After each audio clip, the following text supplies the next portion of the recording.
Bismillahirrahmanirrahim. Assalamualaikum warahmatullahi wabarakatuh.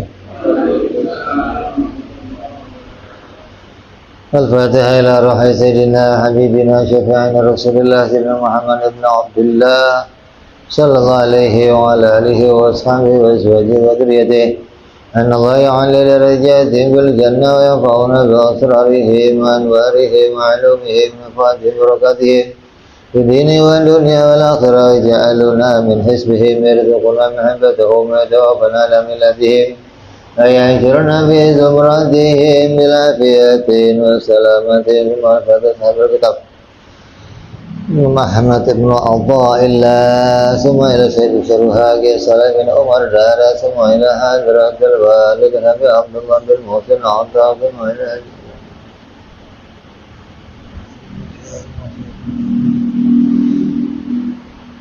نفعنا الله بهم بعلومهم لهم الفاتحة أعوذ بالله من الشيطان الرجيم بسم الله الرحمن الرحيم الحمد لله رب العالمين الرحمن الرحيم مالك يوم الدين إياك نعبد وإياك نستعين اهدنا الصراط المستقيم صراط الذين أنعمت عليهم غير المغضوب عليهم ولا الضالين آمين بسم الله الرحمن الرحيم نويت تعلما وتعليما وتذكرا وتذكيرا والنفع والانتفاع والإفادة والاستفادة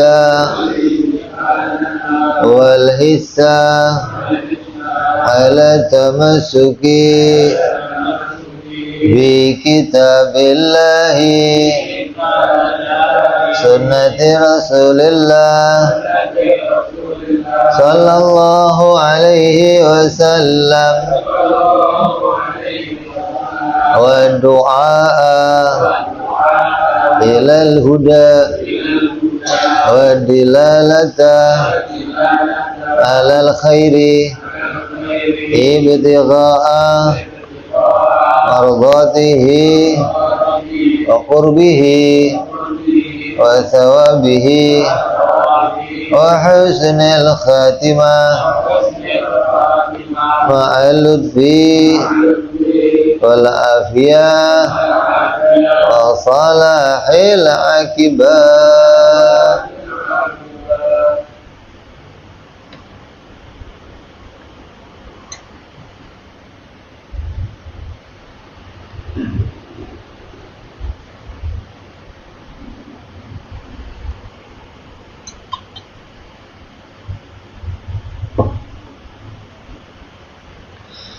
Bismillahirrahmanirrahim. Alhamdulillahirabbil alamin. Wassalatu wassalamu ala asyrafil anbiya'i wal mursalin Sayyidina wa habibina wa syafi'ina wa maulana Muhammadin wa ala alihi wa sahbihi ajma'in, amma ba'du. Qala musanniful kitab rahimahullah wa nafa'ana bihi wa bi ulumihi fid darain. Allahumma iftah futuhal arifin wa bihikmatika wansur alaina birahmatika ya arhamar rahimin. Ila anqal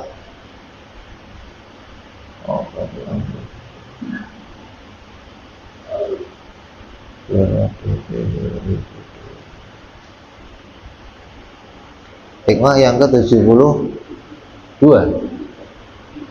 Hah? 3.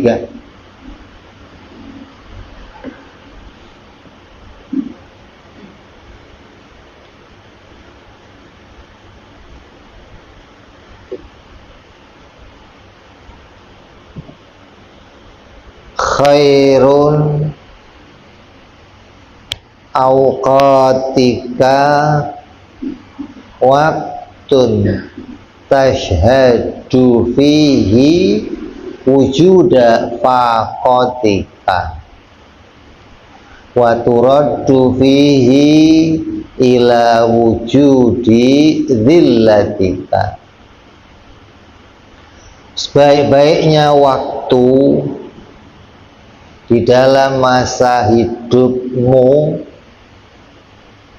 adalah saat-saat di mana engkau merasa dan mengakui kebutuhanmu dan kembali kepada adanya kerendahan dirimu.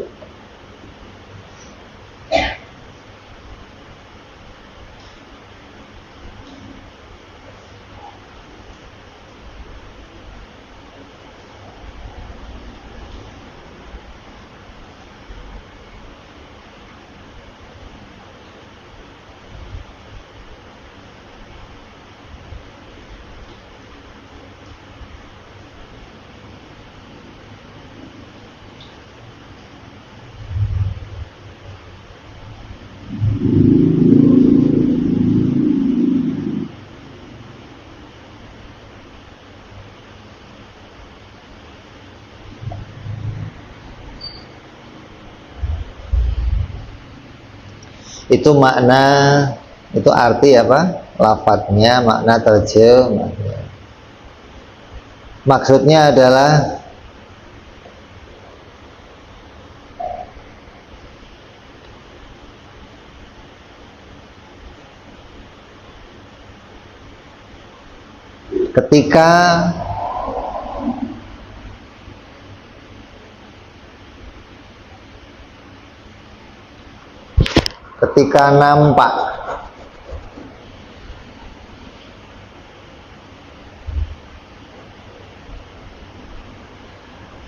ketika nampak kita ini mempunyai kebutuhan pada pertolongannya Allah.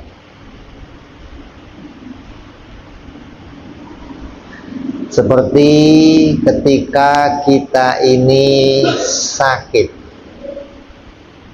Ketika kita sakit kan nampak tuh, kita ini nggak bisa bikin diri kita sehat. Berarti kita butuh kepada yang lain yang bikin sehat. Ketika kita jatuh miskin, terpuruk, usaha seret, maka kita butuh kepada yang bisa menaikkan lagi perekonomian kita. Kekurangan harta, maka di saat kita menyadari kita butuh, kata Imam Ahmad Ibnu Athaillah, itu adalah waktu-waktu terbaikmu.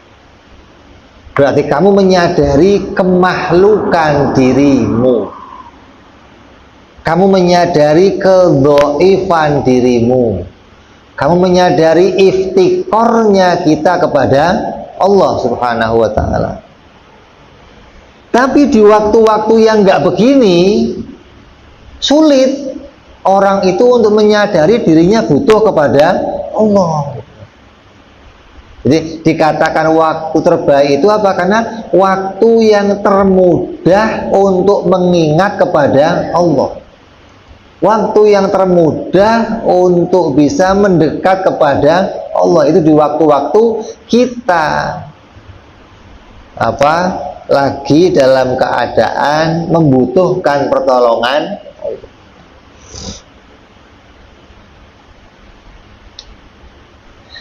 Karena pada waktu datangnya kesempitan, kita senantiasa hadir kepada Allah dan melihat sesuatu apapun sebab atau perantara yang bisa membawa perubahan dari keadaan itu murni hanya memandang kepada Allah, Maka ini adalah jalan yang paling cepat menuju kehadiratnya Allah Subhanahu wa ta'ala. Maka seringkali ada orang itu doa tapi nggak dikabulkan. Tiap hari doa tapi nggak dikabulkan. Sebenarnya bukan nggak dikabulkan, kata ulama, orang yang berdoa dalam keadaan Allah masih menggandengkan kepadanya hukum sebab akibat, maka Allah akan gandengkan kabulnya doa itu dengan sebab akibat tadi. Beda dengan orang yang berdoa, dia sudah mentok, nggak punya lagi sebab akibat yang bisa mendatangkan sesuatu, maka Allah akan jadikan datang tanpa sebab akibat. Jadi ketika ada orang kok lagi butuh harta, butuh uang, tapi masih ada jalan sebab akibat yang bisa dia tempuh, maka ya jalannya Allah mengkabulkan lewat sebab akibat tadi. Ketika dia nggak mau bergerak, nggak mau mencari sebab-sebab itu, ya nggak terjadi pengkabulan doa, gitu loh. Beda sama orang yang sudah nggak ada jalan untuk datangnya sebab akibat. Maka bisa Allah datangkan sesuatu min haitsula yahtasib, yang nggak dia perhitungkan sama sekali. Ya, orang yang menyadari masa-masa dia sangat butuh kepada Allah, hingga dia nggak bisa melihat sebab akibat itu, kecuali sebab ini bisa terjadi kalau didatangkan oleh Allah. Itu masa terbaikmu mendekat kepada Allah Subhanahu wa ta'ala, hingga kamu nggak mengandalkan sebab akibat sama sekali. Ini masa terbaik. Tapi ketika kita masih sakit, kemudian ada dokter, belum mendekat sama Allah, gitu. Kejepit, masih ada Pak Eko, tenang aja. Belum mendekat sama Allah berarti, gitu loh. Ketika sudah nggak ada lagi yang kita gantungin kecuali Allah, itu masa terbaikmu berarti, gitu loh. Ketika kita kepepet keadaan, tapi masih ada sebab yang kita pikirkan, itu belum mendekat kamu kepada Allah. Jadi harus orang itu menghilangkan semua sebab bahwa ini bisa datang perubahan kecuali didatangkan oleh Allah. Sebab apapun itu Allah yang mendatangkannya. Itu masa-masa terbaik, kata ulama. Dan waktu yang menjadi terbaik adalah pada waktu momen untuk bisa menerima rahmatnya Allah yang besar, yang tidak didapatkan di waktu-waktu yang lain.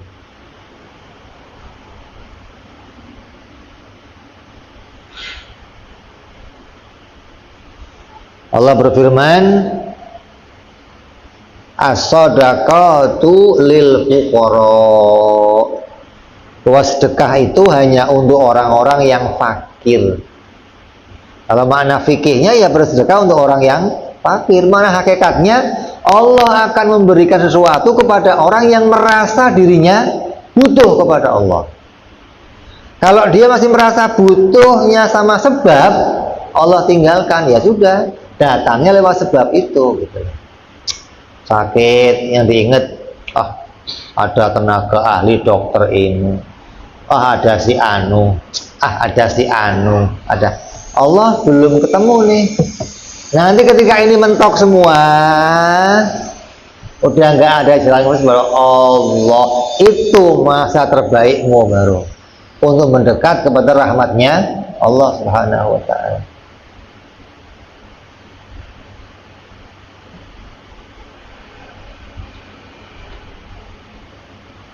Allah berfirman lagi dalam ayat yang lainnya, sungguhnya Allah telah menolong kalian pada perang Badar padahal kalian dalam keadaan lemah. Di perang Badar itu perang di mana orang Muslim jumlahnya 313, orang kafir jumlahnya 1000. Ketika orang Muslim merasa kami lemah, ya Allah, Allah tolong. Gitu loh.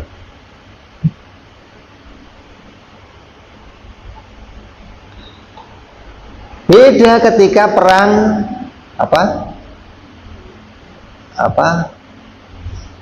ketika jumlahnya orang Muslim pada masa itu sudah mencapai 10.000 orang. Kemudian orang Muslim merasa bangga dengan banyaknya orang. Justru Allah kalahkan dia. Allah kocar-kacirkan orang Islam. Gitu. Kenapa? Karena nggak lagi merasa butuh kepada Allah. Dia merasa menang dengan jumlah, merasa bangga dengan jumlah. Hati-hati nih, kita begitu. Ketika kita merasa dengan dengan jabatan kita, tenang aja kan gue punya jabatan, tenang aja kan gue masih uang banyak, tenang aja saya mah baru suntik vitamin pasti sehat, nggak butuh semua pertolongan Allah. Ini hati-hati, kita berarti nggak butuh kepada imdadnya Allah, kepada pertolongan yang terus menerus. Putusnya kita merasa ditolong Allah, ini paling bahaya dalam keadaan seorang hamba. Jadi hamba yang terbaik itu apa? Yang tidak pernah merasa putus dari pertolongan Allah, nggak pernah merasa putus dari butuhnya ditolong oleh Allah Subhanahu wa Ta'ala. Allah berfirman pula, Maha suci Allah yang menjalankan hambanya dari Masjidil Haram ke Masjidil Aqsa. Maknanya apa? Betul-betul seorang hamba. Hamba itu yang mengakui dirinya lemah. Allah yang menjalankannya, bukan dia yang jalan sendiri, bukan. Tapi Allah katakan Allah menjalankan dia. Begitupun kita dalam segala hal, kita itu hakikatnya dijalankan oleh Allah. Jangan tertipu sama mata, jangan. Mata bisa menipu kamu, tapi akal nggak boleh menipu kamu. Akal kamu harus menyadari bahwa ini semua dijalankan oleh Allah Subhanahu wa Ta'ala.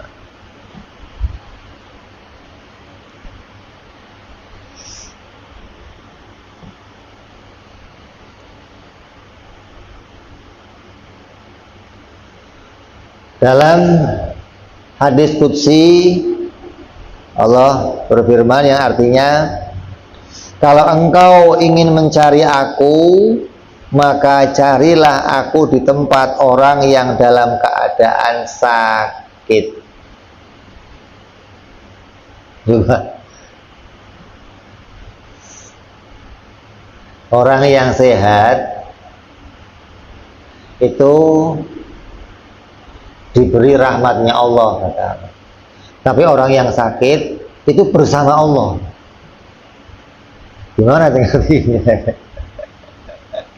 Artinya orang yang sakit itu lebih banyak mendapatkan rahmatnya Allah, lebih banyak mendapatkan perhatian dari Allah. Ketika apa? Dia merasa butuh kepada Allah Subhanahu wa Ta'ala.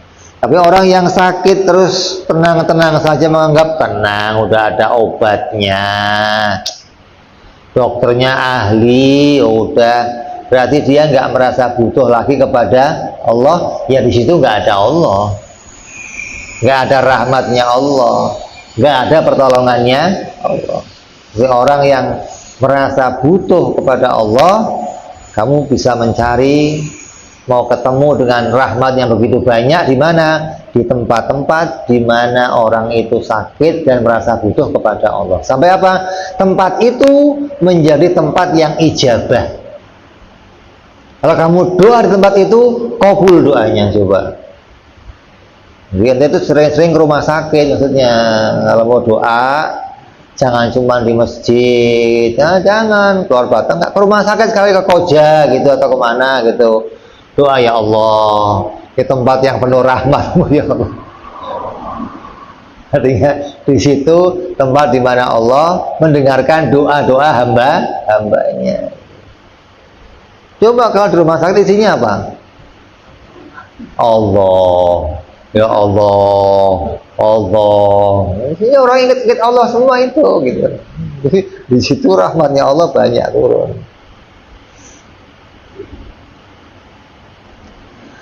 Sebaliknya, waktu terburuk bagi seorang hamba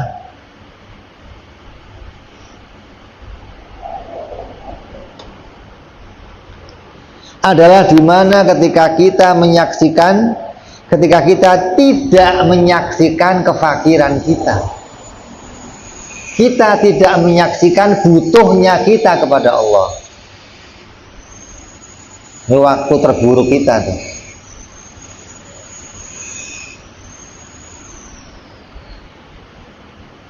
Kapan itu? Ketika kita merasa di kantong udah ada cepean, tenang, sehari tenang, udah nggak ingat Allah tuh. Kenapa? Nih, ntar siang beli ini, sore beli ini, malam beli ini, tapi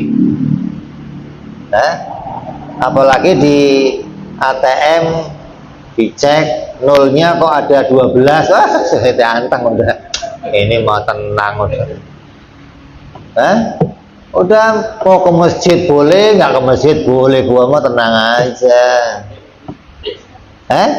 Udah nggak butuh sama Allah tuh. Ini hati-hati, masa-masa yang paling bahaya bagi kamu. Ketika kamu di atas puncak jabatan presiden, RT aja begini lo belagu bener, ya Allah. Apalagi lo jadi ketika orang berada pada puncak, dia merasa orang hormat semua sama dia, orang tunduk semua dia hilang rasa butuhnya kepada Allah Subhanahu wa ta'ala. Bahaya nih.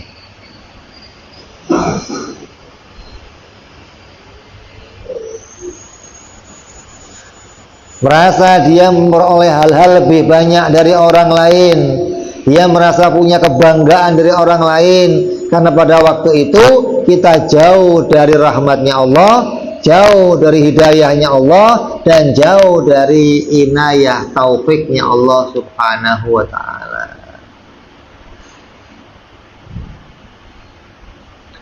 Ini sering dirasakan oleh orang-orang yang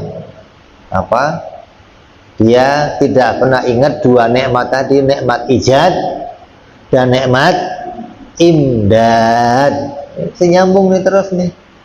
Dia orang yang ingat pada nikmat ijad dan imdad, dalam keadaan apapun dia akan merasa butuhnya terus kepada Allah Subhanahu wa ta'ala. Kenapa? Karena untuk bisa sehat terus butuh Allah, bisa kaya terus butuh Allah, untuk menjabat terus butuh Allah, untuk senang terus butuh Allah.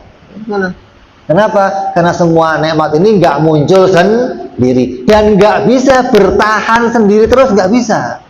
Untuk terus bisa bertahan butuh pertolongannya Allah. Jika kita menyadari itu, maka dalam semua keadaan kamu akan selalu merasa butuh pada Allah Subhanahu wa ta'ala. Jadi tiap waktu kamu akan dalam keadaan terbaik. Kenapa? Karena selalu merasa butuh kepada Allah Subhanahu wa ta'ala. Itulah nafsiyahnya kita, itu jati diri kita sebenarnya. Allah berfirman mengingatkan kita nih,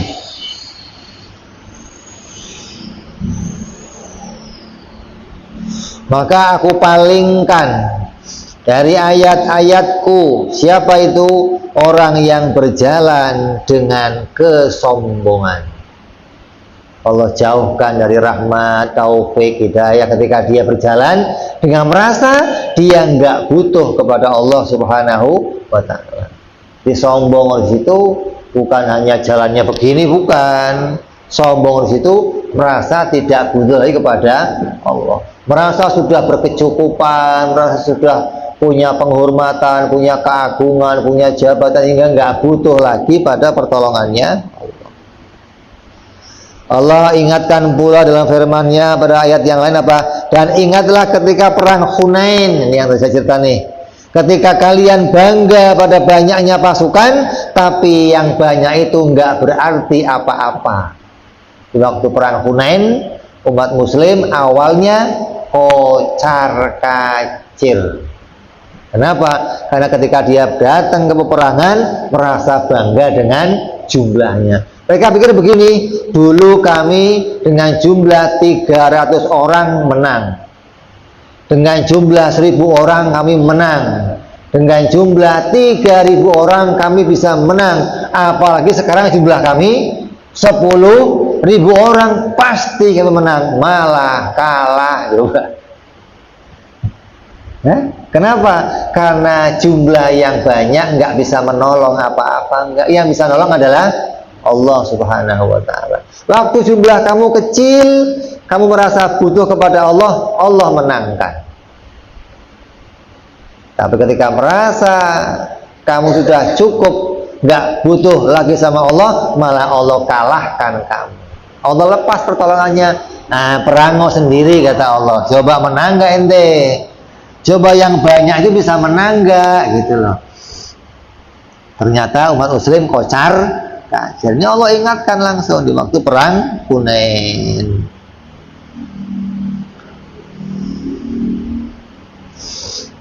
Jadi karena sayangnya Allah pada kita, ada hamba yang diingatkan oleh Allah secara paksa untuk mengakui dirinya butuh, dan ada yang cukup diingatkan dengan isyarat untuk mengakui dirinya butuh. Hati-hati nih, jangan sampai untuk kembali ingat Allah Allah memaksa kamu ingat. Kalau Allah sampai memaksa kamu ingat, nanti kamu tobatnya nggak habis-habis. Tobat ya Allah, tobat ya Allah. Jadi kayak gambaran begini, kamu punya anak kamu itu patuh sama kamu kalau main pulang tepat waktu, main pulang tepat waktu. Kamu cukup ngasih dia ingat pakai isyarah. Jam 3 pulang, siapa? Nggak rewel, nggak. Malam jangan keluar, iya Pak. Siang tidur, iya Pak. Isyarah cukup bagi dia. Kenapa? Patuh. Dia selalu ingat kepada bapaknya. Tapi ketika ada anak yang ngeyel, maghrib nggak pulang, sampai isya nggak pulang, yang diapain? Cari. Begitu ketemu lagi main gaple, yang diapain? Itu bawanya dijantur, kaki di bawah atas, pulang. Enggak lagi kaki di bawah, enggak, dicengkiwing dia kaki di atas, pulang. Itu namanya dipaksa pulang oleh Allah. Hati-hati nih. Ketika kamu sudah dipaksa pulang, anak itu mesti ampun Pak, ampun, tolong Pak, minta ampun Pak. Orang kalau sudah dipaksa kembali kepada Allah untuk ingat Allah, dia akan ampunan kepada Allah. Maka jangan sampai kamu dipaksa untuk ingat kepada Allah, cukup pakai isyarah, azan, sami'na ya Allah datang. Majlis, sami'na ya Allah datang. Ada rezeki lebih, sedekah. Ada lebih lagi, umroh. Kenapa? Itu undangannya Allah berupa itu isyarahnya Allah. Duitnya miliaran, kok belum haji Pak? Belum ada undangan. Lah undangannya lu apa? Di Mekah diundang pakai Raja Salman gitu. Pulang diundang ke Mekah, nggak ada begitu, nggak. Undangannya apa lu kira? Uang yang lebih itu merupakan undangan dari Allah.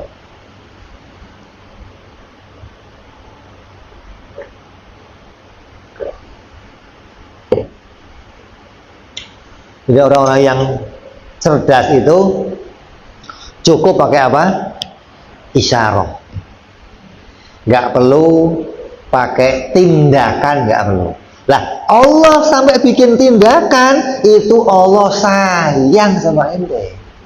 Lah kalau bapak nggak sayang sama anaknya nih, anak nggak pulang gimana? Malah tasnya ditaruh sekalian, jangan pulang sekalian. Wah, dibawain tas, kasih ongkos sekalian, jangan pulang sekalian. Jadi orang-orang yang dikasih sehat terus, nggak pernah sakit, kaya terus, nggak pernah jatuh, nggak pernah bangkrut, nggak pernah susah, dikasih jabatan naik terus, itu Allah nggak sayang. Kenapa? Nggak pernah diingatkan kepada Allah. Allah biarkan dia lupa, tambah lupa, tambah lupa, tambah lupa. Beda orang-orang yang kaya terus tapi ingat Allah terus, ini yang istimewa. Kenapa? Karena dia dengan kekayaannya bisa ingat Allah cukup pakai isyarah. Punya jabatan, ingat Allah terus cukup pakai isyarah. Punya kemuliaan, ingat Allah terus cukup pakai isyarah. Nggak pernah lupa sama Allah Subhanahu wa ta'ala.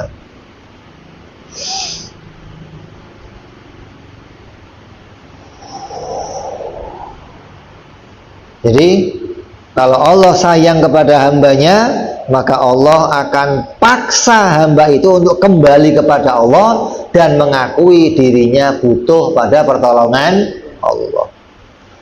Ya, ada juga orang yang cukup diberikan isyarah dan dia sudah bisa mengakui dirinya butuh kepada pertolongannya Allah Subhanahu wa ta'ala. Diceritakan bahwa Syekh Atha As-Sulami itu pernah Allah jadikan dia dalam keadaan terpuruk hingga dia tidak makan sesuatu pun dan tidak minum sesuatu pun dalam 7 hari 7 malam.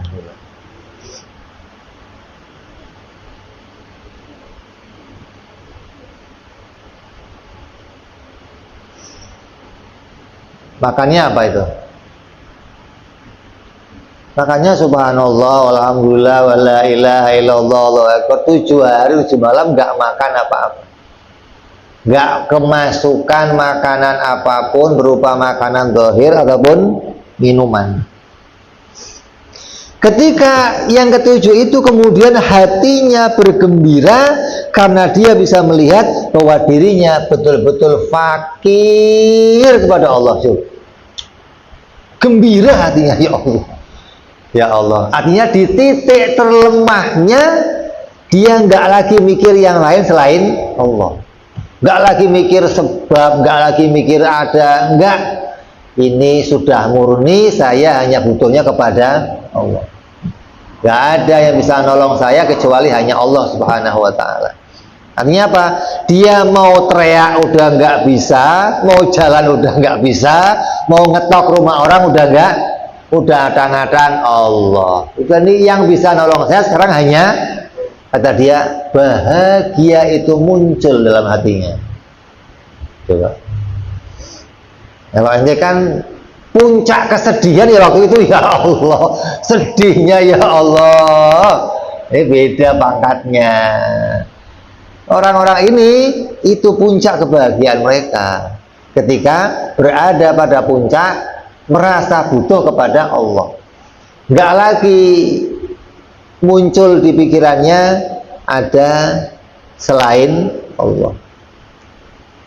Lalu ia berkata, ya Allah, bila engkau tidak memberiku makan 3 hari lagi, biar pas 10 hari, demi keagunganmu ya Allah, aku akan sholat 1000 rakaat.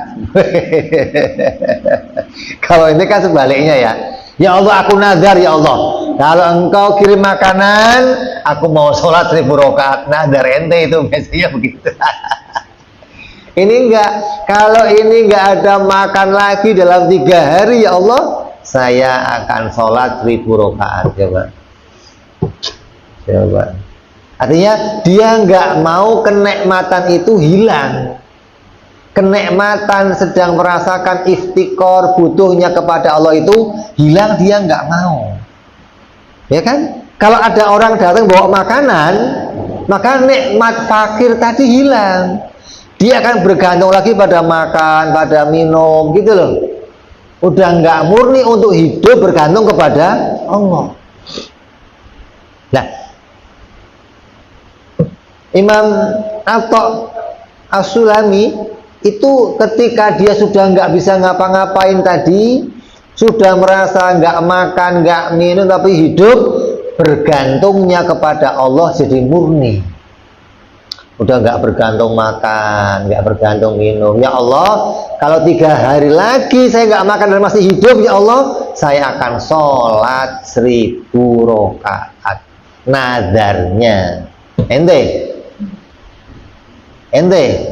sebaliknya, ya Allah, kalau ini ada yang bawain makanan, ya Allah, apalagi kebuli, ya Allah, saya mau potong kambing, ya Allah, saya mau potong sapi. Nah, harus sebaliknya kalau kita. Maka seperti itulah wali-walinya Allah. Kebanyakan mereka para walinya Allah hidup dalam kefakiran dan banyaknya rasa sakit. Maka di antara hikmahnya Idul Adha itu apa? Ketika kita takbir Allahu Akbar, Allahu Akbar, Allahu Akbar, cetak di sini Allah yang paling agung, Allah yang maha agung, yang lain kecil, nggak ada lagi yang lain, hilang semuanya, gitu loh. Kamu suruh bersihin di pikiran kamu selain Allah, harta, dunia, anak, jabatan, pangkat, hilang semua. Allahu Akbar, Allahu Akbar, Allahu Akbar. Kita kan mulutnya doang Allahu Akbar. Coba ini lagi takbiran megang mic nih, Allahu Akbar, Allahu Akbar. Motor kamu kletik, kamu lari nggak kira-kira?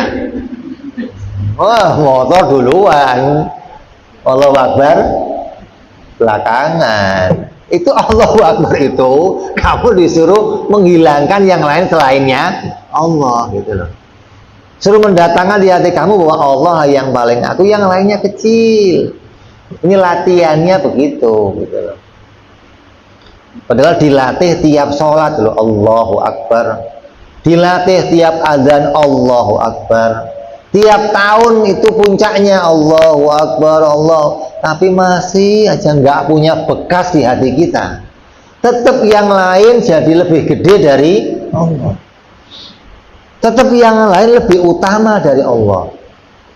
Tetap yang lain kita dahulukan daripada Allah. Ini perjuangan kita, gitu loh. Jadi perjuangan seorang hamba yang ingin mendekat kepada Allah, ya ini dulu jalannya. Ente bisa nggak mengagungkan saya dan mengecilkan yang lain? Artinya nggak mengutamakan yang lain kecuali saya. Ini yang ditunjukkan bagaimana mereka ini jadi wali-walinya. Nah, kalau ente mau jadi wali Allah, paling masih hidup ini jadinya, bukan wali Allah. Stres doang gitu ya.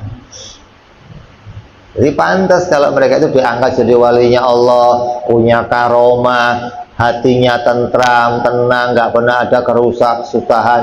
Ala inna awliya Allah la khaufun alaihim walahum yahzanun. Allah katakan demikian. Pantas kalau mereka punya jabatan itu pantas. Karena di hati mereka betul-betul selalu merasakan nikmatul ijad wa nikmatul imdad. Mudah-mudahan kita semua senantiasa Allah karuniai hidayah, taufik, inayahnya hingga bisa merasakan terus adanya iftikar kita kepada Allah, butuhnya kita kepada Allah, bergantungnya kita hanya kepada Allah. Kita bisa membuat pikiran kita mengecilkan yang lain selain Allah, tidak merasa butuh kepada selainnya Allah, hingga kita mendapat kenikmatan di dalam menuhankan Allah Subhanahu wa ta'ala. Dan kita berharap keadaan ini bisa kita bawa sampai akhir hayat kita, dan kita bisa mati dalam keadaan selamat di dunia dan di akhirat nanti. Amin ya rabbal alamin. Ala hadhihi niyyah wa ala niyatin salihah wa ila hadratin nabi. Al-Fatihah. A'udzu billahi minasyaitonir rajim. Bismillahirrahmanirrahim. Alhamdulillahi rabbil alamin arrahmanir rahim maliki yaumiddin. Iyyaka na'budu wa iyyaka nasta'in ihdinas siratal mustaqim siratal ladzina an'amta 'alaihim ghairil maghdubi 'alaihim waladdallin. Amin.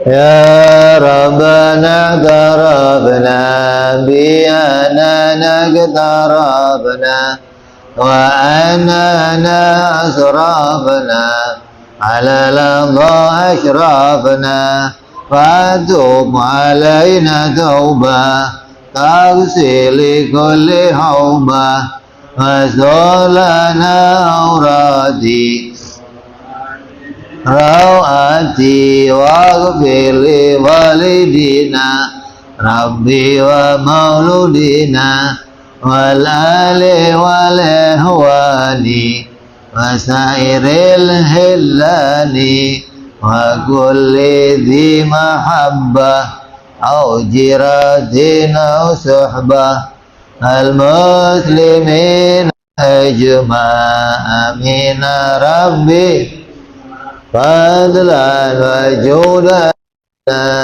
la biktisabi minna bil mustafa rasuli nahda bi kulli suli salla wa sallam rabbi alaihi andal habbi wa alihi wa sahbihi idada ta'si sahbi walhamdulillahi fil bari wa tanahi ana rabbika rabbil izzati amma yasifun salamun alal mursalin walhamdulillahi rabbil alamin.